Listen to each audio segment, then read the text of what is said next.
The Juneteenth Jamboree, once again, free family event that's celebrating freedom, community, and culture right here in West Bloomfield. Dr. Kimberly Matthews serves as the chairperson for the 2025 Juneteenth Jamboree, bringing her leadership and vision to the event's planning and execution. And she joins us right here on the Splash Live to give us a little bit more details. How you doing, Dr. Matthews? I'm doing well. How are you, Kevin? I'm doing just great. Just happy to have you here and just talk about this event overall. But now you're taking on the role of chairperson for this event. So just tell me and tell us, what inspired you to take on the role of chairperson for the Juneteenth Jamboree in West Bloomfield? Well, I had two great mentors. Currently, Amy Mendel is my mentor in this role. And in the past, we had Sherry Ann Winters, who was leading the Juneteenth and in the West Bloomfield Diversity Task Force. So those two women inspired me to take on this role. Well, good. And it seems like a great transition from great mentorship onto you now. You seem very excited for it, and it's great to look forward to as well. I know I was part of, the broadcast and some of the activities, and seemed like a lot to look forward to. But I will say, or I should say ask, how does the Juneteenth Jamboree align with the goals and the missions of the West Bloomfield Diversity Task Force? So the goals of the task force is to unite our community, our cultures, and it aligns really well with it. And so we are always looking to invite all cultures, and that's what we have. As far as on the planning committee, we have all cultures. And so we are looking for connections with each other and our neighbors. And see, this is a huge event, first and foremost. I love that we're celebrating this in our diverse community, I should say.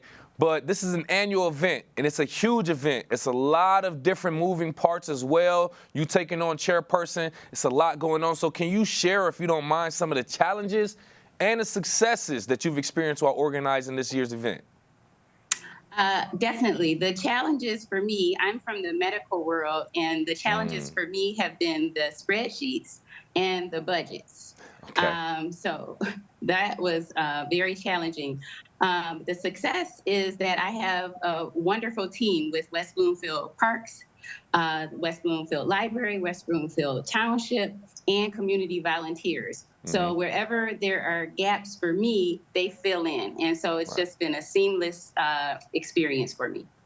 And that's good. Great to hear as well that you have all the resources and help that you need when it comes to organizing and getting this event together. Something that we're looking forward to once again. And joining me right here live on the Splash, by the way, chairperson for the Juneteenth West Bloomfield event, Dr. Kimberly Matthews, just talking about the Jamboree and all the it coming together overall. So while I do have you here, I'd be remiss if we didn't at least say this. Can you just give out the details of the event, the who, what, where, when, and why real quick as well? Yes. On Thursday, June 19th from 10 a.m. until 2 p.m., we will be having the Motor City Dance. We'll have speakers at the library. We will have the West Bloomfield School District Theater Department doing monologues. And one of the things that we're trying this year would be cultural line dances with fans. Hey. And we're going to pass out fans as takeaways.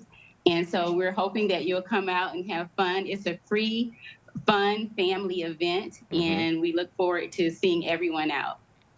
Now, I want to ask, as someone who's organizing this event, why do you feel like it's important for members of the diverse community right here in Greater West Bloomfield to all experience this Juneteenth Jamboree, and talk about the things you want them to learn from it?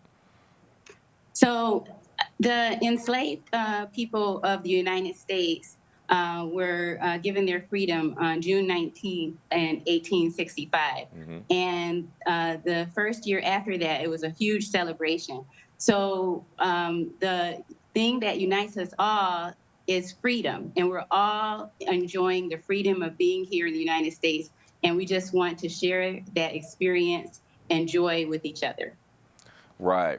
And glad you said that. And like I said, I'm glad that we have members of the community from all different backgrounds and ethnicities that can come together and learn from each other. We just had an example of that with the Chaldean Cultural Community Center, everyone coming together and celebrating and supporting each other, and we love to see this as well. So how have local schools right here in West Bloomfield and youth organizations been involved in the planning or even the execution of the event?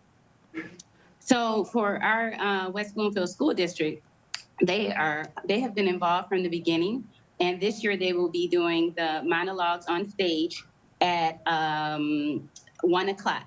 And we have them in the past. Last year they did artwork for us.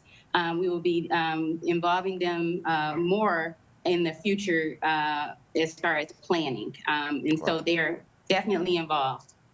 Right, right. And I want to kind of go back real quick. I just got a note from our producers. We briefly spoke about Sherry Ann Winter. She did pass away, unfortunately, but her spirit moves on, right? So if you do, can you just tell us how you plan to incorporate her passion, her love for the Diversity Task Force and this event overall into this event for this year?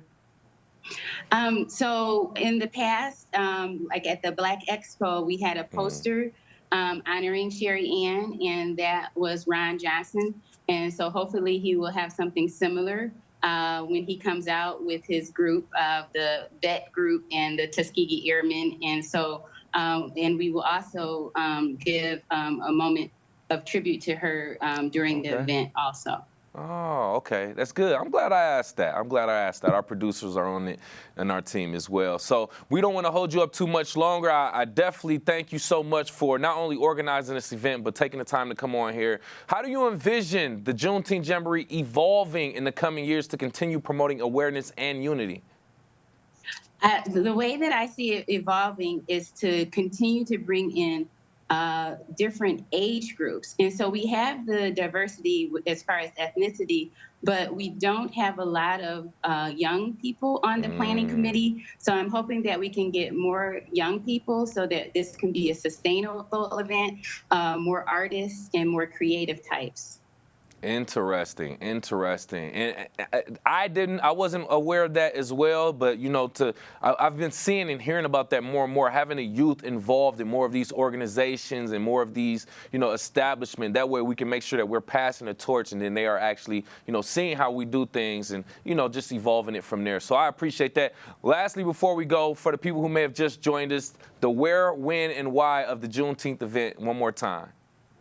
Okay, so the Juneteenth event will be Thursday, June 19th from 10 a.m. until 2 p.m. at the Civic Center of West Bloomfield on Walnut Road. And the why is to celebrate Juneteenth with your neighbors and your community. That's right. Thank you again for that information, and we are looking forward to seeing you out there with the entire team to celebrate Juneteenth right here in West Bloomfield. Chairperson for Juneteenth in West Bloomfield, Dr. Kimberly Matthews, we appreciate your time. Thank you.